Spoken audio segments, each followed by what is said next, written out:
স্বামী বিদেশ, পরিশ্রম করে ওরা রুজি করে, সারাদিন রোদের মধ্যে পুড়ে পুড়ে ওরা কাজ করে। বাপ, আমি নিজে চোখে দেখে এসেছি সৌদি আরব। ক্লিনার গুলি প্রচন্ড লু হাওয়া, গরমের ভিতরে মুখ সুখ বেঁধে বেঁধে ওরা রাস্তা পরিষ্কার করে।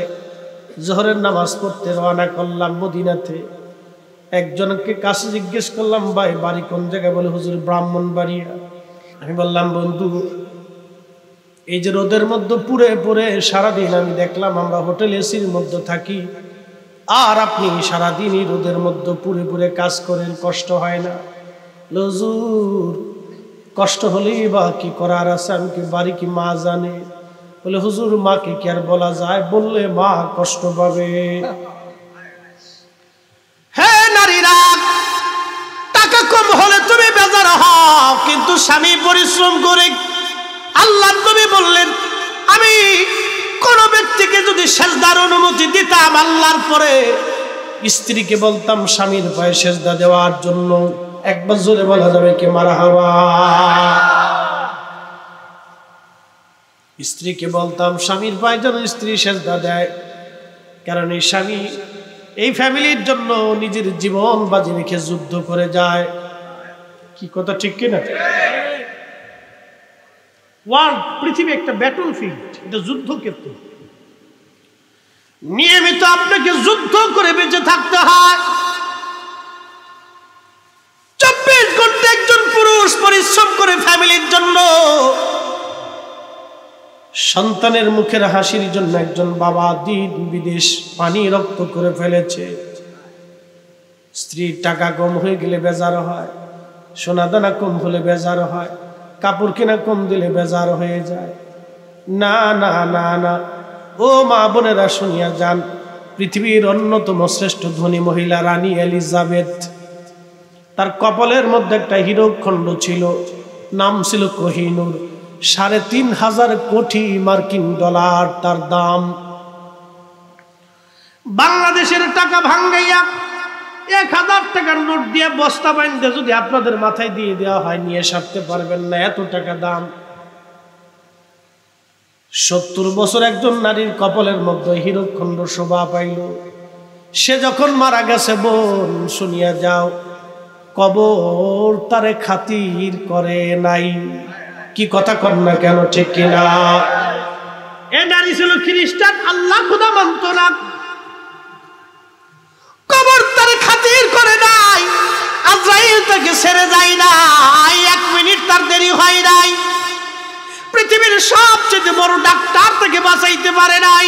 কি কথা বলেন ঠিক? পৃথিবীর সবচেয়ে বড় হসপিটাল থেকে বাঁচাইতে পারে নাই। পৃথিবীর দামি দামি খাবার তার যৌবন ফিরাইতে পারে নাই। পৃথিবীর দামি দামি খাবার তার যৌবন ফিরাইতে পারে নাই। পৃথিবীর দামি দামি বিছানা তার জীবন আর ফিরাই দিতে পারে নাই। ভাই বন্ধু আপনজনা, সঙ্গে তোমার কেউ যাবে না রে। ও তোর খালি হাতে একা পথে, বলেন খালি হাতে একা পথে যাইতে হবে মন বেরি। দেখ না মন ঝাঁক মারিয়ে দুনিয়াদারি। বাজান রে, মানুষ মরে যাওয়ার পরে 24 ঘন্টা পরে তার পায়খানা রাস্তা দিয়ে পোকা বের হয়। ওই পোকা প্রধানমন্ত্রী চিনে না, রাষ্ট্রপতি চিনে না, প্রধান সেনাপতি চিনে না, বিরাট বড় বিজ্ঞানী ডিসিএসপি ওসি কিছুই চিনে না। মানুষ মরে যাওয়ার সঙ্গে সঙ্গে পোকাটা বের হয়ে আসবে। ওই পোকা সারা শরীরে ছড়াই যাবে, দুর্গন্ধ হবে। ওই পোকা ইমাম মুসল্লি চিনে না, ধনী দরিদ্র চিনে না, সারা শরীরে ছড়াই যা গন্ধ ছড়াইতে থাকবে। প্রাণের বিবি 40 বছর একসঙ্গে সংসার হলো, স্ত্রী বলবে তাড়াতাড়ি কবরে নিয়ে যান। কলিজার টুকরা সন্তানের জন্য বাবা সুদ খাইছে, ঘুষ খাইছে, হারাম খাইছে, মিথ্যা বলছে, মানুষ ঠকাইছে, কপালে কম দিছে, আর একজনের জমি দখল করছে, আর একজনের টাকা মাইরে দিয়া মাথায় বাড়ি দিয়া রক্ত চুষে চুষে খাইয়া সন্তানের জন্য বিরাট বড় বাড়ি গাড়ি বানাইয়া আজ বাবা কবরে চলে গেল। ওই সন্তানটাও বাবাকে কবর থেকে ফিরাবে না, বলবে গন্ধ ছড়িয়ে গেছে, তাড়াতাড়ি কবরে দিয়ে দেন। অতএব দুনিয়ায় কেউ আপন না, ওই কবরে যিনি আপনাকে দেখতে আসবে তিনি নবী, নবী, নবী, নবী। একসাথে বলেন ইয়া রাসূলুল্লাহ। দেখতে আসবে নবী, নবী দেখার জন্য আসবে আপনাকে। দেখে আসি আমার উম্মত কেমন আছে। সরাইলের মুসলমান গোলামি করলে ওই নবীর গোলামি করা লাগবে, ভালোবাসলে নবীকে ভালোবাসবেন, আদর্শ মানলে নবীর আদর্শ মানবেন, দল করলে নবীর দল করবেন, জীবন দিলে নবীর পক্ষে জীবন দিবেন, কথা বললে নবীর পক্ষে কথা হবে, স্লোগান দিলে নবীর পক্ষে স্লোগান হবে। হাত উঁচু করে বলেন ঠিক কিনা?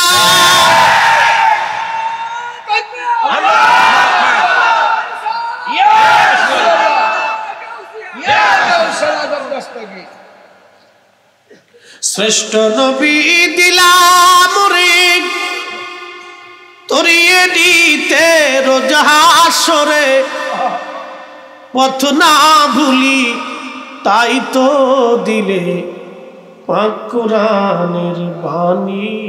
খুদা তোমার মেহেরবানি, সুন্দর ফুল সুন্দর ফল মিঠা নদীর পানি, খুদা তোমার মেহেরবানি, খুদা তোমার মেহের।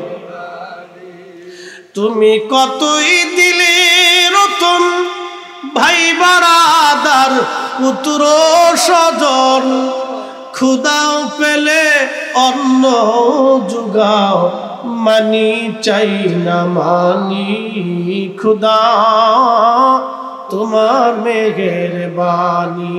সুন্দর ফল সুন্দর ফল মিঠা নদীর পানি, খুদা।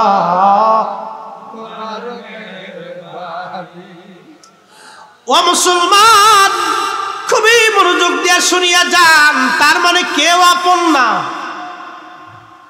যিনি আপন হবে তিনি নবী। অতএব ওই নবীর গোলামি করে যাওয়া বুদ্ধিমানের কাজ। কি কথা বলেন ঠিক কিনা? নবী নবী নবী, এই জন্য আল্লাহর কোরআন বলতেছে, ও আমার বান্দারা তোমরা শুনিয়ে নাও, মাইয়ুতির রাসূল ফাকাদ আতা আল্লাহ।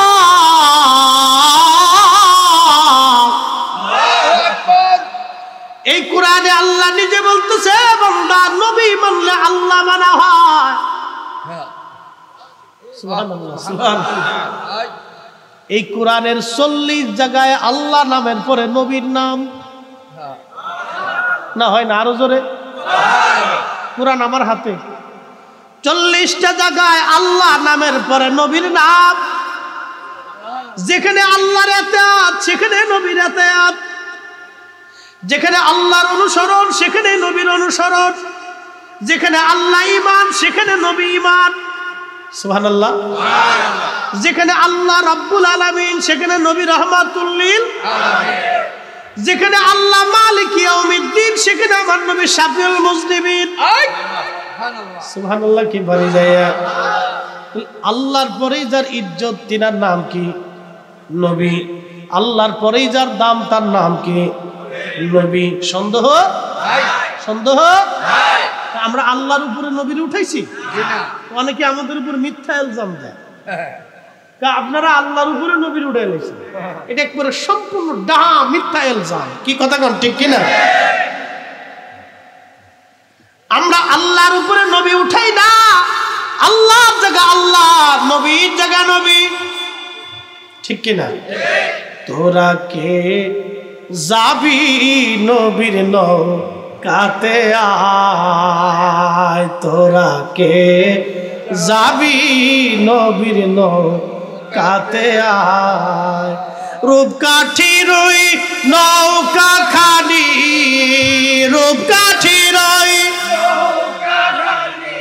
নাহি ডুবার ভয় তোরা কে যাবি নবীর নৌকাতে আয় নবী না মানে যারা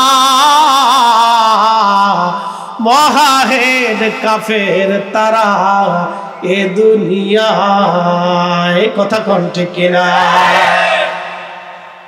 সন্দেহ কুরআন বলে আল্লাহ মানার পরে নবী মানো আল্লাহর উপরে ঈমান আনার পরে নবীর উপরে ঈমান আনো লিতুমিনু বিল্লাহি ওয়া রাসূলিহি আমি আল্লাহর উপরে ঈমান আনো আমার নবীর উপরে ঈমান আনো কুরআন বলে আতিউল্লাহ ওয়া আতিউর রাসূল আমি আল্লাহ মানার পরে নবী মানো কিন্তু সব কথা বলার পরে আল্লাহ একটা জায়গায় ডিসিশন দিয়ে দিয়েছে এ আমার বান্দারা ও আমার বান্দারা ও আমার বান্দারা ও আমার নবীর উম্মতেরা ও আমার আখিরি নবীর উম্মতেরা তোমাদের জন্য একটা মেসেজ মাইয়ুতির রাসূলা ফাকাদাতা আল্লাহ নবী মানলে আল্লাহ মানা হয় নবী মানলে আল্লাহ মানা হয় নবী ভালোবাসলে আল্লাহ ভালোবাসা হয় নবীর গোলামি করলে আল্লাহর গোলামি হয় নবীর জন্য জীবন দিলে আল্লাহর জন্য জীবন দেয় নবীর জন্য দল করলে আল্লাহর দল হয়ে যায় নবীর দলে থাকলে আল্লাহর দলে হয় নবীকে ইজ্জত করলে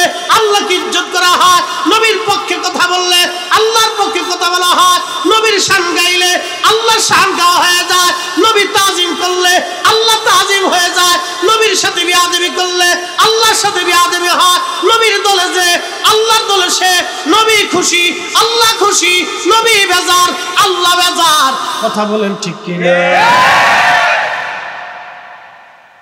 কথা ক্লিয়ার না ভেজাল আছে আমার কথা না আল্লাহর কথা আমার কথা না আল্লাহর কথা এই যে কুরআন আমার হাতে সূরা নিসার 80 নম্বর আয়াত আমার কথা না এটা আল্লাহর কালাম যদি বলেন মানি না তো চলে যান অসুবিধা নাই আসমান আল্লাহর জমিনও আপনার লুকানোর কোনো রাস্তা নাই আল্লাহ বলেন ইয়া মাশারাল জিন্নি ওয়াল ইনসি ইন ইসতাতাতুম আন তানফুযু মিন আকতারিস সামাওয়াত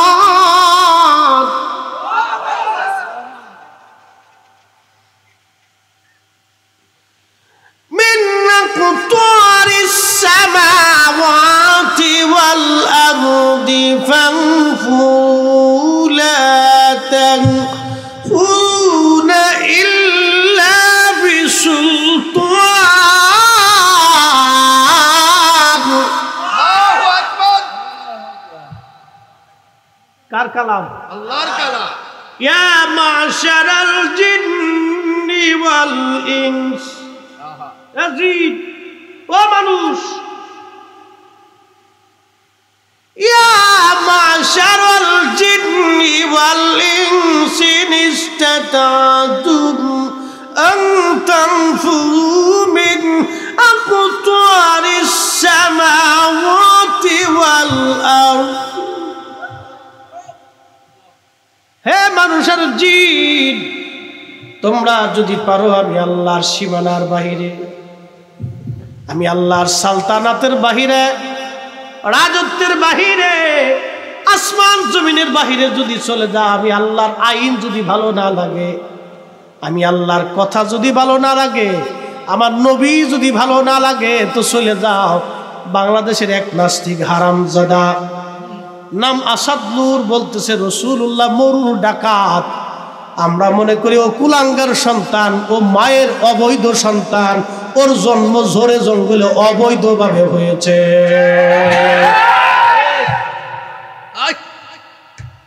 ওর জন্মটা অবৈধভাবে হয়েছে ঝোরে জঙ্গলে কত বড় ডাকাত বলতেছে রাসূলুল্লাহ মরুর ডাকাত ছিল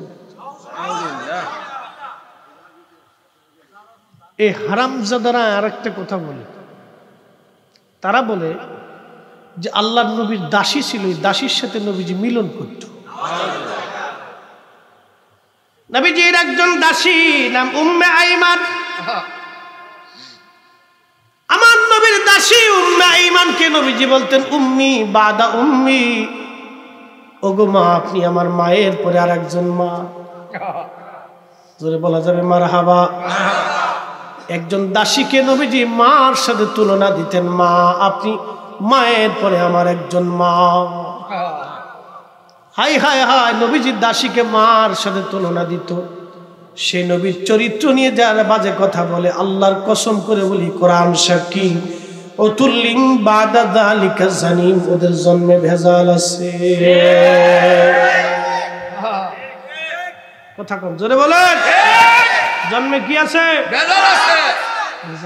100% যদি বাংলাদেশে কোনো জারুর সন্তান দেখতে চায়, ফতি তাওয়ালের বাচ্চা দেখতে চায়, পিতৃ পরিচয়হীন ঝোরে জঙ্গলে হোটেলে মোটেলে অবৈধভাবে জন্ম নেওয়া সন্তান দেখতে চান, তো এই নাস্তিক যারা রাসূলুল্লাহর চরিত্র নিয়ে বাজে কথা বলে, ওদের চেহারার দিকে তাকাইলে বুঝবেন এই সব কটা অবৈধ, এই সব বাংলাদেশের পতিত তৈলের জারুর সন্তান।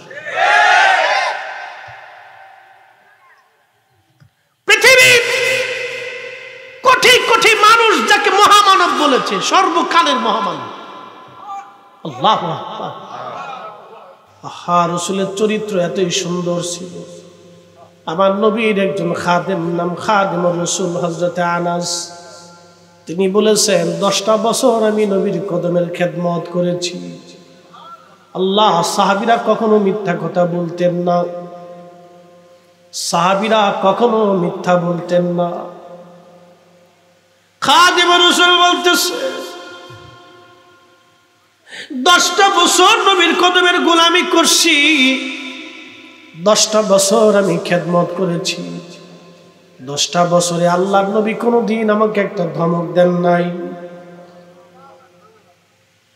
10 বছরে আল্লাহর নবী কোনোদিন আমাকে ধমক দেন নাই। নবীর 11 জন স্ত্রী, আমাদের 11 জন আম্মা ছিল, যারা বলে রাসূলুল্লাহ কাম পিপাসা মিটানোর জন্য অধিক বিয়ে করেছিলেন। ওই যারও সন্তানদেরকে জানানো উচিত, আমার নবীর প্রথম স্ত্রীর নাম আম্মা জান খাদিজাতুল কুবরা তাহেরা তাইয়্যিবা। বয়স ছিল 40, আমার নবীর বয়স ছিল 25। 25 বছর একজন যুবক 40 বছরে একজন নারীকে বিয়ে করেছিলেন, নিজের কাম পিপাসা মেটানোর জন্য না। কথা বলেন ঠিক কিনা?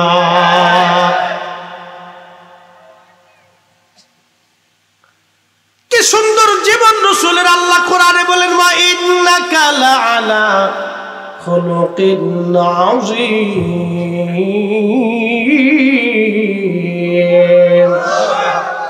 ও নবী, আপনি মহান চরিত্রের আধার, আপনি মহান চরিত্রওয়ালা। এত সুন্দর চরিত্র আর কোনোদিন কখনো জন্ম হবে না।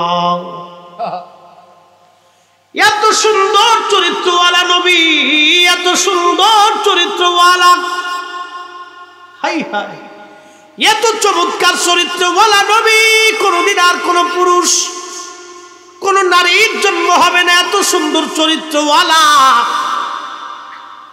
রাস্তা দিয়ে হেঁটে যাওয়ার সময় ছোট্ট বাচ্চাকে নবী আগে সালাম দিতেন। আহা, কোনদিন কোন অপরাধী, কোনদিন কোন মেহমান তার থেকে জুদা হন নাই। এক ইহুদি নবীর বাড়ি আসছে মেহমান হয়ে, আল্লাহর নবী ইহুদিকে সুন্দর করে আপ্যায়ন করলেন। সুন্দর করে আপ্যায়ন করার পরে রাহমাতুল লিল আলামিন আপ্যায়ন করলেন, বিছনা করে দিলেন, রাত্রিবেলা ঘুমাইছে। এমন খাবার খাইছে ইহুদি, খাইছে তো খাইছে, ঢক মতো খাইছে, কিন্তু রাত্রিবেলা তার পেট অসুস্থ হয়েছে, ফুড পয়জন হয়েছে। রাত্রিবেলা বিছানা, বাথরুম না পেয়ে বিছানার মধ্যে সে বাথরুম করে দিচ্ছে। ইহুদির চিন্তা, আমি এই মেজবানের বাড়ি খাইলাম, এই বাড়িতে আমি ঘুমাইলাম, তার বিছানা নষ্ট করলাম, সকালবেলা যদি দেখে তো আমাকে কি বলবে, আমি চলে যাই। অন্ধকার থাকতে থাকতে ইহুদি পালায়ে চলে গেল, কিন্তু ভুলে তার তলোয়ারটা রেখে গিয়েছিল। ওই ইহুদি এবার চিন্তা করলো, আমি তো ছেলে আসছি কিন্তু তলোয়ার রেখে আসছি, আমার দামি তলোয়ার, এই তলোয়ার হারাইলে তো যাক, লোকটা না হয় আমাকে নয় থাপ্পড় সপ্পড় কিল ঘুষি মারবে, বাঁকা জাকা করতে পারে, এর চেয়ে বেশি কিছু না। ইহুদি হেঁটে আসে, দেখে একজন আল্লাহর বান্দা ওই পানি দিয়ে তার বিছানার কাপড় গুনি পরিষ্কার করতেছে।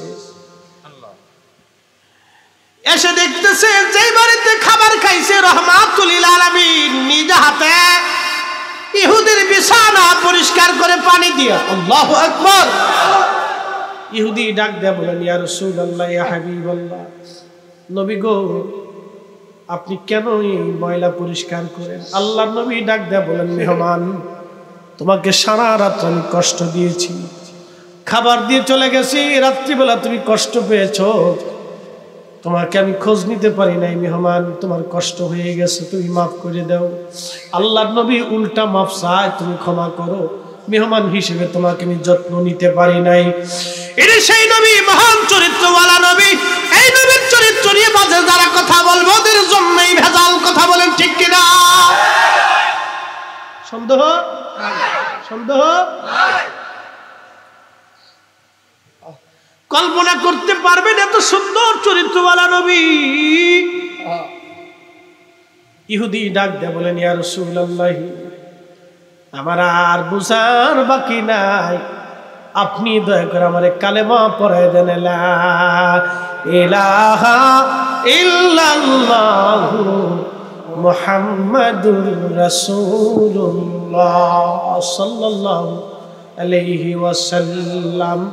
ইহুদি সাথে সাথে কালেমা পড়ে মুসলমান হয়ে গেলেন সাথে সাথে।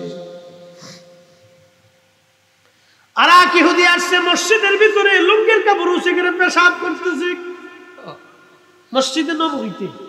এটাই সব, যেই মসজিদে 1 রাকাত নামাজ পড়লে 50,000 রাকাতের সওয়াব, ওই মসজিদের মধ্যে ইহুদি লুঙ্গির কাপড় উঁচে করে ঘুরে ঘুরে পেশাব করে। কত বড় শয়তান চিন্তা করতে হবে, ঘুরে ঘুরে পেশাব করছে, নিয়ত করিয়েছে যে মুহাম্মদের মসজিদে আজকে পেশাব করব, ঘুরে ঘুরে পেশাব করবে, তাই নিয়ত করিয়েছে। তো আল্লাহর নবী মসজিদে বসা, সাহাবায়ে কেরাম বসা, তো আইয়ে লুঙ্গির কাপড় উঁচে করে পেশাব শুরু করে দিচ্ছে। আমরা হলে কি করতাম? হ্যাঁ, আমাদের এলাকার কোন ছেলে যদি মসজিদে পেশাব করতো তাহলে ওর পিটিয়ে জান শেষ। কি কথা ঠিক কিনা? আল্লাহু আকবার। যুদ্ধ লেগে যেত। আর যদি কোনো হিন্দু করতো তাই তো আর উপায় ছিল, এই পুরো এলাকা আগুন ধরে এলাকা।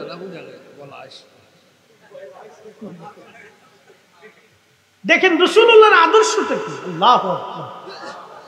আল্লাহর নবীর কত চমৎকার আদর্শ। ইহুদি ঘুরাই ঘুরাই পেশাব করে, সাহাবীরা ধমক দিচ্ছে, এই করো কি? আল্লাহর নবী বললেন, সাহাবীরা থামো, তারে পেশাব করতে দাও। একবার জোরে বলা যাবে মারহাবা। দেখেন, তাকে পেশাব করতে দাও, ঠেকায়ও না। ইহুদি মন মতো ঘুরায় ঘুরায় পেশাব করছে। পেশাব তো সারাদিন করতে পারবে না, যা আছে তা শেষ। আল্লাহর নবী সাহাবীরা বলে, ইয়া রাসূলুল্লাহ, ইহুদি পেশাব করলো আমাদের মসজিদে, বাধা দিলেন না, ঠেকাইতে বললেন না, বাধা দিতে গেলাম আপনি আমাদেরকে নিষেধ করলেন। আল্লাহর নবী বললেন, সাহাবীরা, তোমরা ওই পেশাব ধুয়ে পানি দিয়ে পরিষ্কার করে মসজিদ পরিষ্কার করে দাও। ইহুদি এবার জিজ্ঞেস করলো, ইয়া রাসূলুল্লাহ, আপনার মসজিদে পেশাব করলাম আপনার সামনে, আপনি বাধা দিলেন না কেন? কারণ কি? আল্লাহর নবী বলেন, ইহুদি, তুমি পেশাব করার সময় যদি তোমাকে বাধা দেয় তাহলে তোমার কষ্ট হবে, তুমি ব্যথা পাবা। আল্লাহু আকবার। না হয় না, হাত উঁচু করে বলেন আল্লাহু আকবার। উনি সেই নবী, এই কোরআন বলতেছে, ওয়া ইন্নাকা লাআলা খুলুকিন আযীম, আপনি মহান চরিত্রের আধার, মহান চরিত্রের অধিকারী। নবীর মসজিদে পেশাব করলে ইহুদি ধমক দিলেন না, থাপ্পড় মারলেন না, গাল দিলেন না, পেশাব করতে নিষেধ করলেন না, উল্টা সাহাবীদেরকে বললেন পেশাব পরিষ্কার করে সাফ করে পরিষ্কার করে দাও। ইহুদি, তোমার কষ্ট হবে বিধায় আমি তোমাকে পেশাব করতে বারণ করি নাই। ইহুদি বলতেছি, ইয়া রাসূলুল্লাহ, আপনি আমার কষ্ট দেখলেন, আপনার কষ্ট দেখলেন না, বুঝতে আর বাকি নেই, আপনি আখিরি নবী, কালেমা পড়ে আমারও মুসলমান ভাই। আল্লাহু আকবার। সেই নবীর উম্মত আমরা।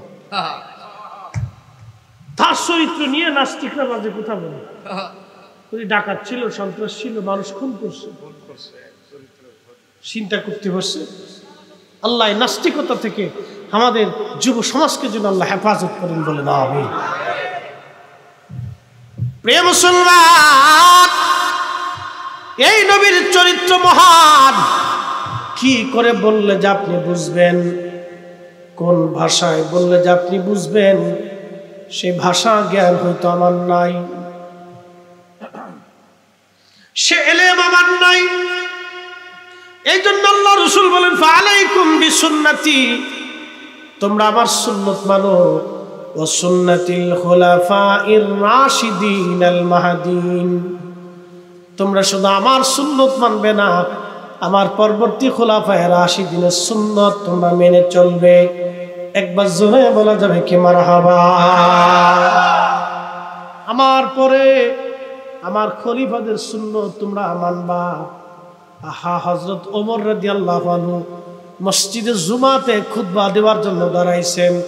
তখন এক যুবক দাঁড়ায় বলেন, আমিরুল মুমিনিন আপনি দাঁড়ান, আগে আমার জবাব দেন, তারপরে খুতবা দিবেন। বলো কি যুবক, তুমি কি বলতে চাও? যুবক ডাক দিয়ে বলেন, আমিরুল মুমিনিন, বাইতুল মাল থেকে যে ভাতা পান, যে কাপড় পেয়েছেন, ওই কাপড় দিয়ে তো আপনার পরিপূর্ণ জুব্বা হয় না। এত সুন্দর জুব্বা পরে মসজিদে আসলেন, টাকা কই পাইছেন? আল্লাহু আকবার। না হয় না, হয় না, আরো জোরে।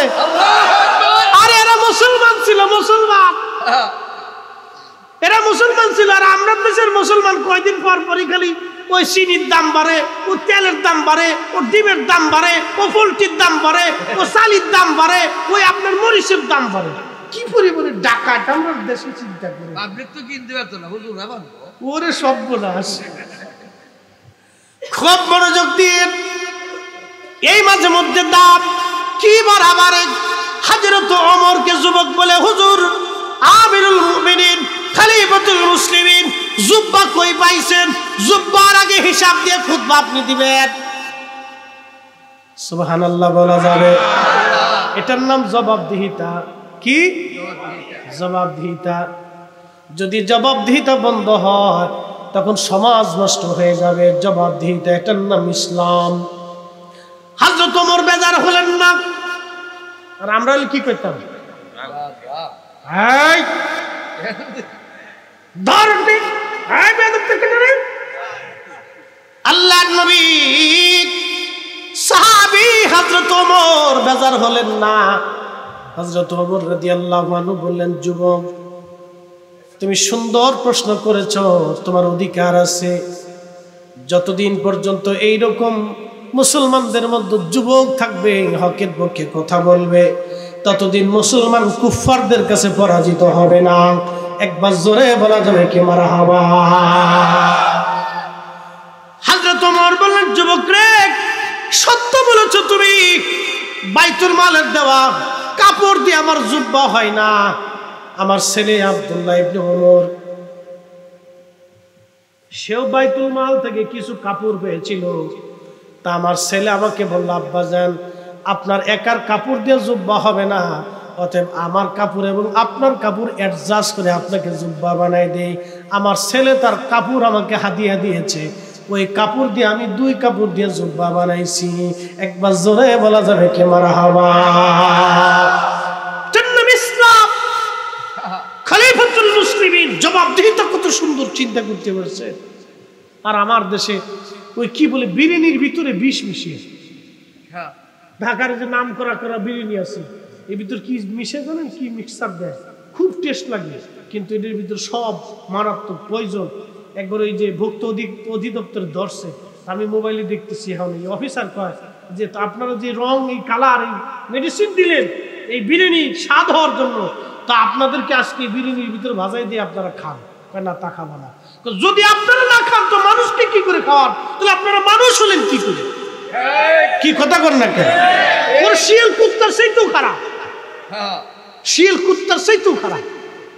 শিয়াল কুত্তারও একটা আইন আছে, ওরা কিন্তু আল্লাহর আইন মেনে চলে। ওরা শিয়াল কুত্তার চাইতেও খারাপ। কত নিকৃষ্ট মানবেরা শিশুদের খাবারের মধ্যে বিষ দেয়, বাজান ফলের মধ্যে বিষ দেয়, এত পরিমাণে ফরমালিন, মাছের মধ্যে ফরমালিন দেয়। এই যে মুরগিগুলি মরে যায়, ব্রাহ্মণবাড়িয়া থেকে মুরগা ঢাকায় যেতে যেতে মারা যায়। মারা যাওয়ার পরে কিছু মুরগা হোটেলে সকালবেলা চলে যায়, মরা মুরগি কম দামে কিনে নিয়ে এরা হোটেলে চালাই দেয়। দুইটা পয়সার জন্য এরা মানুষকে হারাম খাবার খাওয়ায়। ওরা শিয়াল কুত্তার চাইতে নিকৃষ্ট জানোয়ার। হাত উঁচু করে বলেন ঠিক কিনা? আমি নবী না মানিলাম কি যে ভুল করিলাম, বলেন নবী না মানিলাম কি যে ভুল করিলাম, ভস্মে ঢালিলাম ঘি,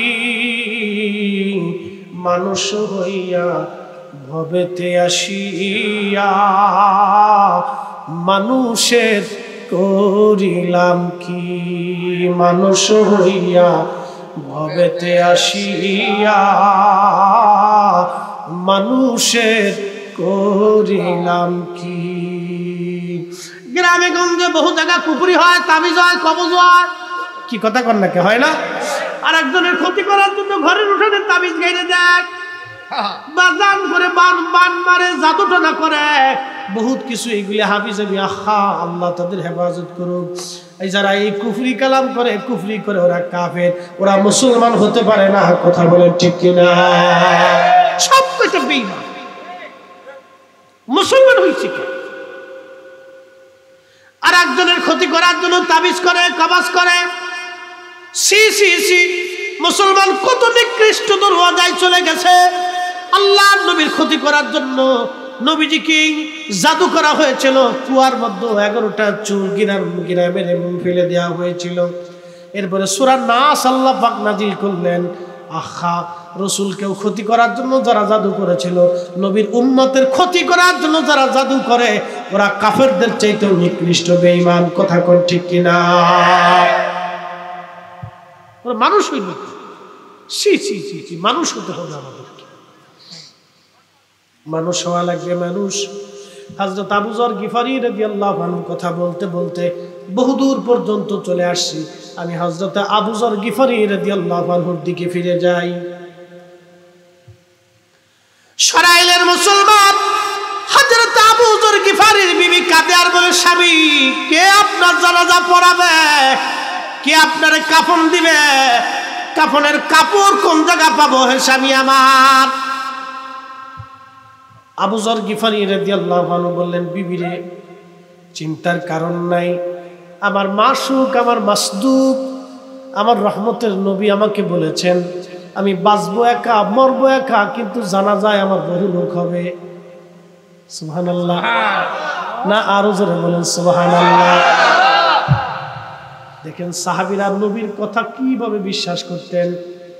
নবীজির দরবারে সাহাবীরা, নবীজি সাহাবীদেরকে যদি জিজ্ঞেস করতেন, এ সাহাবীরা, তোমরা কি এটা সম্পর্কে জানো? কবরে কি হয় তোমরা জানো?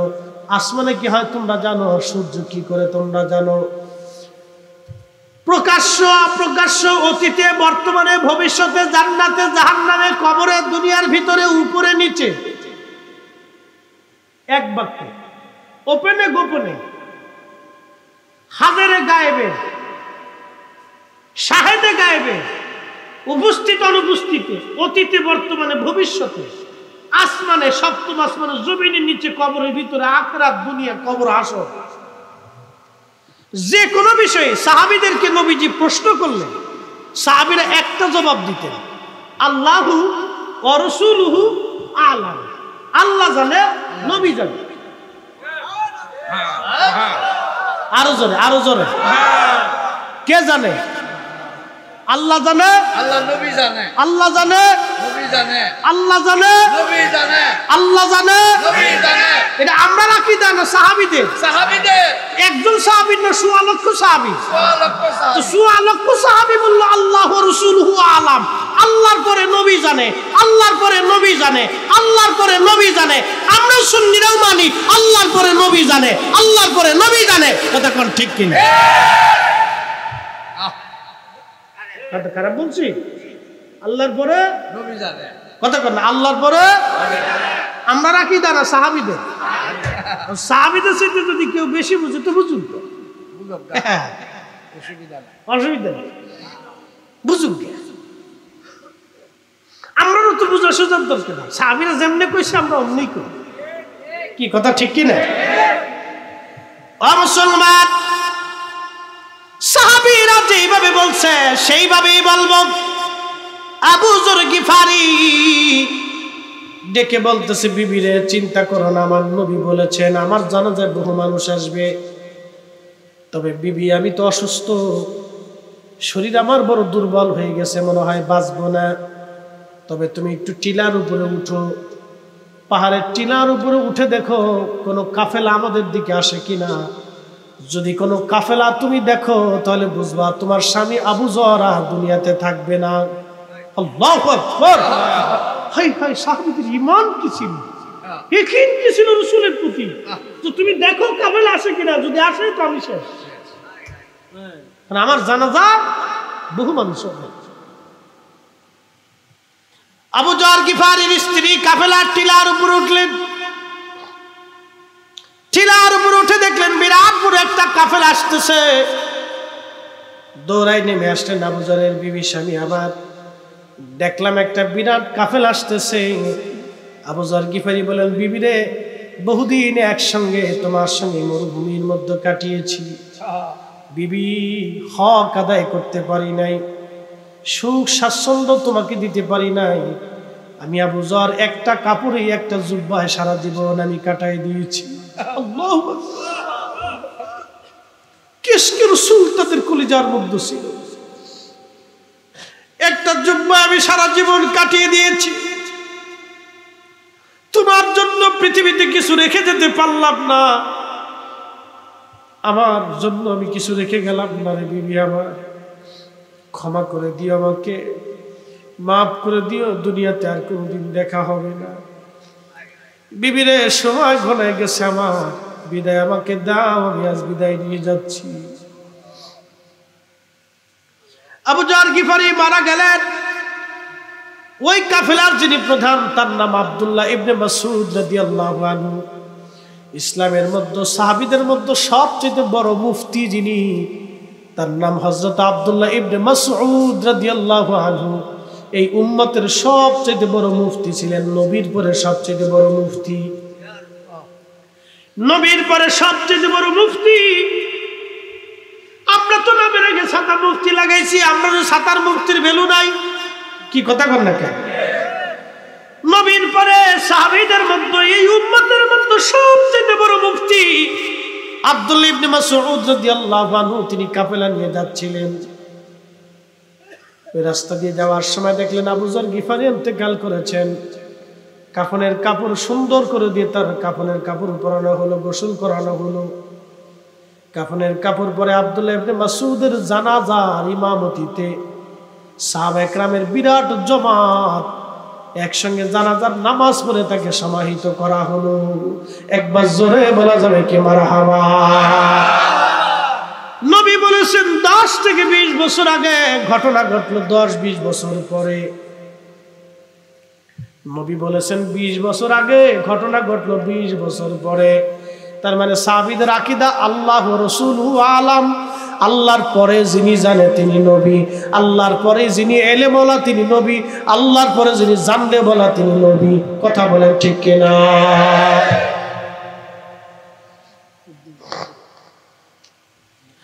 আল্লাহর পরে যিনি জানলে ওয়ালা তিনি নবী, আল্লাহর পরে যিনি এলেম ওয়ালা তিনি নবী। এই নবীর চরিত্র নিয়ে যারা বাজে কথা বলে, বাজার ওদের কপাল পুড়ে গেছে, ওদের কপাল পুড়ছে রে, ওদের কপাল পুড়ছে। আল্লাহ ওদের হেদায়েত করুক, সবাই দোয়া করে বলেন আমিন। ও বাজার, একটা মাসালা মনে রাখবেন, নামাজ পড়েন নাই, আল্লাহর কাছে ক্ষমা চান, আল্লাহ মাফ করে দিবে। রোজা রাখেন নাই, সেজদায় পড়েছেন, আল্লাহ ক্ষমা করে দাও, মাফ হয়ে যাবে। হজ করেন নাই, সেজদার মধ্যে পড়ে গেছেন, আল্লাহ মাফ করে দিবে। সদকা দেন নাই, সেজদায় পড়ে গেলেন, আল্লাহ মাফ করে দিবে। মিথ্যা বলেছেন, জেনা করেছেন, সেজদায় পড়ে যান, আল্লাহ ক্ষমা করে দিবে। কিন্তু আল্লাহর নবীর সাথে বেয়াদবি, আল্লাহর কোরআন বলে ও আমার নবী লা ইয়াগফিরাল্লাহু লাহুম, আল্লাহর কোরআন বলে হাবিব আপনি নবীর সাথে যারা গুস্তাখি করবে, বেয়াদবি করবে, আমি আল্লাহ ক্ষমা করব না, করব না, করব না, করব না, করব না। আনতাহাবাতা আমালুকুম, তার নামাজ, তার রোজা, তার জিকির, তার ফিকির, তার ইবাদত, তার হজ, তার যাকাত, তার তাহাজ্জুদ কোনো কিছুই কবুল হবে না। আপনি নবীর সাথে যারা বিয়াদবি করবে, গুস্তাকি করবে, তার নামাজ রোজা জিকির ফিকির ইবাদত। এই জন্য মদিনার ইমাম মালিক রাহমাতুল্লাহ আলাইহি ৮০ বছর ধরে মদিনার সীমানার ভিতরে জুতা পরেন নাই, থুতু নিক্ষেপ করেন নাই, এবং পায়খানা পেশাব মদিনার হাউদের মধ্যে তিনি করেন নাই। একবার জোরে বলা যাবে মারহাবা। কত বছর? কত বছর? ৮০ বছর। ৮০ বছর। পায়ে ফুসকা পড়ে গেছে, ঘা হয়ে গেছে, রক্ত পড়ছে, তারপরে জুতা পরেনি। বলে মইরা যাবো, জুতা পরতাম না। বলে কেন? যেই মাটির নিচে নবী ঘুমিয়ে আছে, আমি মালিকের সাহস কি করে হয় সেই মাটির মধ্যে জুতা পরবো? আল্লাহু আকবার। হ্যাঁ, আরো জোরে বলেন, আরো জোরে বলেন। দলিল দিছে? দলিল দেয় নাই। একটা দলিল, নবী যেই জমিনের ভিতরে ঘুমা, ওই জমিনের মধ্যে আমি কিভাবে থুতু ফেলবো, পায়খানা পেশাব করবো, জুতা পাই দিব? আমি ইমাম মালিক ইবনে আনাসের দ্বারা এটা সম্ভব না। জীবন চলে যাবে, মরে যাব, তবে মদিনার হাউদের মধ্যে জুতা পড়তে পারবো না। আর একটু জোরে বলা যাবে সুবহানাল্লাহ। আর আমরা ইয়া নবী সালাম আলাইকুম বলে দাঁড়াইলেই গুনাহ করে ফেলেছি, বিরাট বড় অপরাধ করে ফেলেছি। এই অপরাধের সীমানা নাই, অনেক বড় গুনাহ করে ফেলছি ভাই। অসুবিধা নেই, গুনাহ না আমার আমল নামায়, আপনার তো হইতেছে না। কি কথা কর না? ও আমার গুনাহ নিয়ে আপনার চিন্তা করার দরকার নেই। বাঁচবো যতদিন, সালাম দিব ততদিন। বইয়া বইয়া না খারায় খারায়, তাজিমে না বেতাজিমে, তাজিমে যতদিন বাঁচবো ততদিন। কোরআন বলতেছে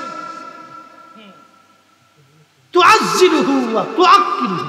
ও নবী, আপনাকে তাজিম করতে হবে, সম্মান করতে হবে, সাহায্য করতে হবে। একসাথে বলা যাবে মারহাবা। কোরআন বলতেছে ওয়ালিল্লাহিল ইজ্জাতু ওয়ালিরুসুলিহি ওয়ালিল মুমিনিনা ওয়ালাকিন্নাল মুনাফিক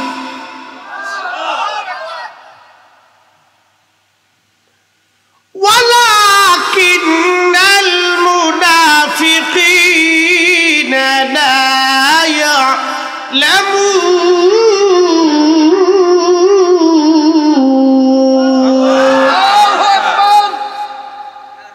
কালাম কার? আল্লাহর। কথা কার? ওয়ালিল্লাহিল ইজ্জাতু ওয়ালিরুসুলিহি। ও হাবিব, ইজ্জত, সম্মান, তাজিম ও তাকরীম আমি আল্লাহর জন্য, আমি আল্লাহর পরে আপনি নবীর জন্য। সুবহানাল্লাহ হবে। আমি আল্লাহর পরে আপনি নবীর জন্য, হুজুর এরপরে আপনি মুমিন কামিলের জন্য, আমি আল্লাহর ওলি যারা তাদের জন্য। ওয়ালাকিন্নাল মুনাফিকিনা লা ইয়ালামুন। যারা মুনাফিক তারা বুঝে না, বুঝে না, বুঝে না। মুনাফিক বুঝে না, বুঝে না। এটা আমার কথা না, আল্লাহর কালাম। কালাম আল্লাহ,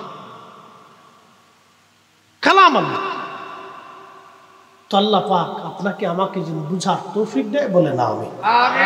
বেশি রাত করবেন, শারীরিক অসুস্থতা, জ্বর, ঠান্ডা, কাশি, দম আটকে আসতেছে, দম টানতে পারতেছি, তারপরও সার্ভিস দেওয়ার ঘন্টা হয়ে গেছে। মারহাবা বলা যাবে? একসাথে বলেন আল্লাহু আকবার। অনেকে ভাবছিল মনে হয় হুজুর এই বৃষ্টি বাদলের দিন ঘরের ভিতরে শুয়ে থাকি, আর দরকারটা। অনেকে আসে নাই, যারা আইছে তারা পাস। কি কথা কর না? যারা আইছে তারা কি? আমরা নবীর পক্ষে থাকলে নবীর ইজ্জত বাড়ে? দূর হয়েছে না উত্তর। আমরা রসুলের পক্ষে থাকলে নবীর ইজ্জত বাড়ে না আমরার ইজ্জত বাড়ে? আমরা পক্ষে থাকলেও নবীর ইজ্জত বাড়ে না, না থাকলেও কমে না। নবীর আল্লাহ হাবিবুল্লাহ বানাইছে তো বানাইছে। কি কথা কর না? এই কোরআন কি আমরা বাপ দাদার কলবে নাজিল করছে? আল্লাহ রসুলের কালবে যেটা নাজিল হয়েছে তো হয়েছে। কোরআনে আল্লাহ যা কইছে তো কইছে, লা তাবদিলা কালিমাতিল্লাহ। আল্লাহ বলছে আমার এই কালামের কোনো পরিবর্তন সংযোজন বিয়োজন নাই। তো রহমাতুল লিল আলামিন নবীকে আল্লাহ বানাইছে, দ্বিতীয়ত আর কাউকে রহমাতুল লিল আলামিন কোরআন দিয়ে আল্লাহ সাবিত করে না। কি কথা বল, ঠিক কিনা? তো আমরা রসুলের পক্ষে থাকলেও নবীর দাম বাড়ে না, না থাকলেও নবীর দাম কমে না, বরং পক্ষে থাকলে আমরার দাম বাড়ে। ব্যাং চিনেননি আপনারা? ব্যাঙে যখন মুতি, এটা কি ফায়ার সার্ভিসের মতো পানি বের হয়। হ্যাঁ, ব্যাঙে যখন পেশাব করে তখন ইদ্দুর করে চিরিত করে মুতি। ইব্রাহিম আলাইহিস সালামের আগুন জ্বালাইছে 2 মাইল দূর থেকে, আগুনের উত্তাপ কাছে যেতে পারে না মানুষ। তো 2 মাইল দূর থেকে ব্যাঙে খালি সিরিত করে মারতেছে, হোস পাইপের মতো খালি মারতেছে। তো আল্লাহ জিজ্ঞাসা, কি রে ব্যাঙ, কিতা করস? কাল্লা মুতি পেশাব করে, হিসাব করে কিতা করবি? আল্লাহ ইব্রাহিমের আগুন নিভাইতেছি। দূর হইছে না আরো যে আল্লাহু আকবার। ওই পানিতে আগুন নিববো না, হ্যাঁ? আমরা ফুলা পানি যেমন এদা গাদা সেন্টারে খুলে ও স্যালো মেশিন স্টার্ট করে দিচ্ছে, ওর আর বসার টাইম নাই, কোনটা গাছ কোনটা কি ও তো দেখার টাইম ও মাইরে দিচ্ছে, স্যালো মেশিন চলতেছে। তা আমরা লাইভও ছোটে গেলে এরকম স্যালো মেশিন আমরা বহুত স্টার্ট দিচ্ছি। এই বাচ্চা কাচ্চা এগুলি করে, কত ঘুমাই মেরে দিছি, মনে করছি তাল গাছের গোড়ায় মারতেছেন, ঘুমে তো উঠে দিস না, শেষ কারবার হয়ে গেছে, বিছনা নাই। তো প্রত্যেকের জীবনে এই দিন গেছে। তো হেতে যাইয়ে জুই এখন বুড়া জুয়ার মধ্যে যা যা হর তাতাই হয়েছে। তো যাই হোক, এই ব্যাঙে পেশাব করতেছে, আল্লাহকে তোর মুতিকের আগুন নিববে রে। ব্যাঙ ডাক দে বলে, আমি জানি আগুন নিববে না, কিন্তু কিয়ামতের কঠিন মাঠে কোটি মাখলুকের ভিড়ে তুমি যেই দিন বলবো ব্যাঙ আমার খলিলকে আগুনের মধ্যে ফেলানো হয়েছিল, তোমার ভূমিকা কি রব? আমি সেই দিন বলবো, আল্লাহ আমি আমার সামান্য পেশাব মেরে আগুন নেভানোর চেষ্টা করেছিলাম। আল্লাহ ডাক দিলেন, ব্যাঙ তোর পেশাব আমি পাক বানাইলাম, আমার বান্দার গায়ে পেশাব সারবি, ওযু করা লাগবে না, গোসল লাগবে না। একবার জোরে বলা যাবে কে মারহাবা। ব্যাঙে কি ইব্রাহিমের পক্ষে না বিপক্ষে? আমরা নবীর পক্ষে না বিপক্ষে? আমরা শহীদ কারবালার পক্ষে না বিপক্ষে? আমরা হুসাইনের পক্ষে না বিপক্ষে? সুন্নিয়তের পক্ষে না বিপক্ষে? এই স্লোগান দিয়েছেন কিয়ামতের ময়দানে, এই স্লোগান আমাদের নাজাতের জরিয়া হতে পারে। কথা বলেন ঠিক কিনা? ওয়াজ আমার শেষ, রাত ধরে ওয়াজ করা লাগে। ওয়াজ করলে কি লাভ, শুনলে কি লাভ? লাভ হবে তার আমলেও লাভ হবে না। নবী প্রেম না থাকলে দিলে, নবী প্রেম থাকলে দিলে লাভ হবে কম আমলে। সুপারিশ করবেন নবী রোজ হাসরের ময়দানে। জ্ঞানী যারা বুঝে তারা শুধু ইশারা, নাদানের বুঝাইতে পারে আছে কে কোথায়। জ্ঞানীর মতো জ্ঞানী হলে অল্প কথাই বুঝে, কচুর মতো কচু হলে অল্প জালেই সিজে। এসেছেন যত নবী সকলের ইমাম, সালাম নবী তোমায় হাজারো সালাম, ইয়া নবী সালাম আলাইকা ইয়া রাসূল সালাম আলাইকা ইয়া হাবিব সালাম আলাইকা সালাম।